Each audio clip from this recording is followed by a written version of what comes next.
बिस्मिल्लाहिर्रहमानिर्रहीम अस्सलाम वालेकुम वरहमतुल्लाहि वबरकातुहू। उम्मीद है असीं सारे लोग बिल्कुल ठीक ते खुश खुरम हो। अज बाले दे पखाने ते जेड़ा सूखापन होंदे कमज़ोर थी वेंदे उन्हें दा एक देसी इलाज पेशे खिदमत है जेको सराइकी जादन सवण मलना। सारे को एक बाबा जी हैं जिन्हें को बहुत सारे लोग अपने छोटे बालें को घेन के आने जिन्हें को मोशन लगे होने पखाने होंदे तो ठीक नहीं थींदे पे होंदे वो आदे ने सारा काम जद्दी पुछती आंदा पे सारे बाबा जी भी ये काम करेंदे होंदे हैं।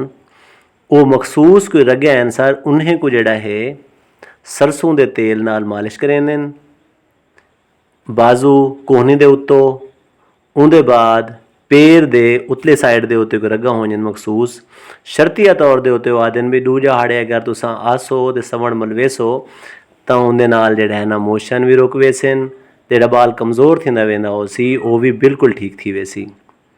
ते असां अपने इलाके डिठे माशाअल्लाह जड़े बाल इवें हैं कमज़ोर हैं वो सारे ठीक थी गए हैं।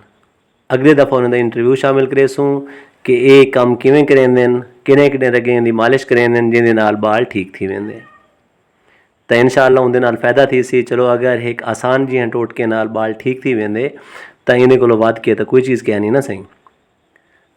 तो इन्हें को इंटरव्यू गिनसूँ लाजमी इंशाअल्लाह क्योंकि इन्हें को अच्छा खासा रश होने बंदे को तो ये बंदा जड़ा है सिर्फ फ्री जड़ा है ना काम करें फ़ी सबीलिल्लाह वल हाजिर थी सू इंशाअल्लाह सही। अल्लाह हाफिज़।